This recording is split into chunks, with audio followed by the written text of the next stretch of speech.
ভিডিওটিকে অন্যভাবে নেবেন না যে কোটা আন্দোলন নিয়ে মানে আমরা আর পক্ষে গিয়ে কন্ট্রোল চলে গেছে, যে কারণে বাংলাদেশ ছাত্রলীগ রাজনৈতিকভাবে এটি মোকাবেলা করার সিদ্ধান্ত নিয়েছে।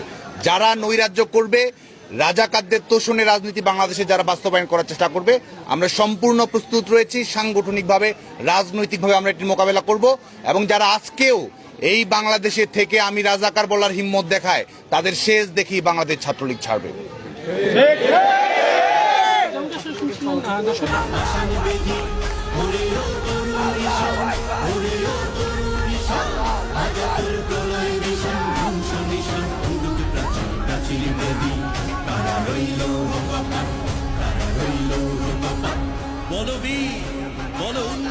আসসালামু আলাইকুম, কেমন আছেন আপনারা? আশা করছি সকলেই ভালো আছেন। আমরা মোটামুটি ভালো নেই এবং কি ভালো আছি। তার মাঝখানে কোটা আন্দোলন হচ্ছে, সে বিষয় নিয়ে মোটামুটি আজকে ভিডিওটা। অনেকেই কোটা কি বা কোটা আন্দোলনটা কি এটা কিন্তু জানেন না, সেই বিষয়ে কিন্তু আজকের ভিডিওটি করার চেষ্টা করছি বা আপনাদেরকে জানানোর চেষ্টা করবো।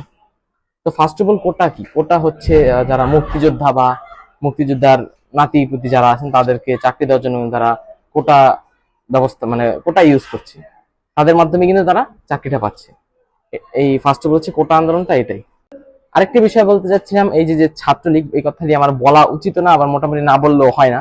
ছাত্রলীগ এবং ছাত্রদল বা এই ছাত্র সমাজ, স্টুডেন্ট যারা রয়েছে তাদের মধ্যে কিন্তু প্রচুর মারামারি হচ্ছে এবং কি আমরা খবরে যেটি দেখতে পেরেছি 5 জন কিন্তু অলমোস্ট নিহত হয়ে গিয়েছে।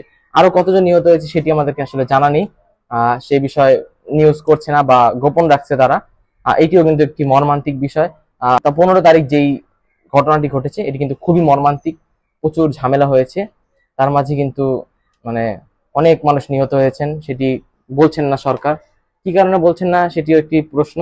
আর আজকে ভিডিওটি মূলত এই কোটা আন্দোলন নিয়ে।